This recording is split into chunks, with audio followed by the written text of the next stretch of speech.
នេះផ្លែចន្ទីគេយកគ្រាប់ឃើញចាំមកចកាចន្ទីធំ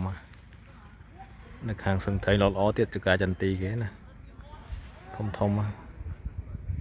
ហើយផ្លែល្អហើយឃើញខ្ញុំដែរឃើញផ្លែវិរុសដែរឃើញផ្លែរុំកណោនៅដី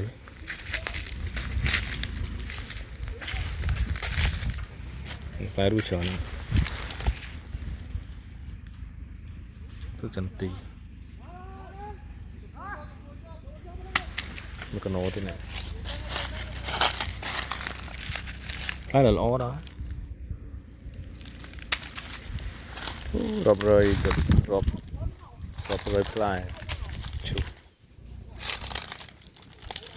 រាប់ឲ្យបានថ្លៃ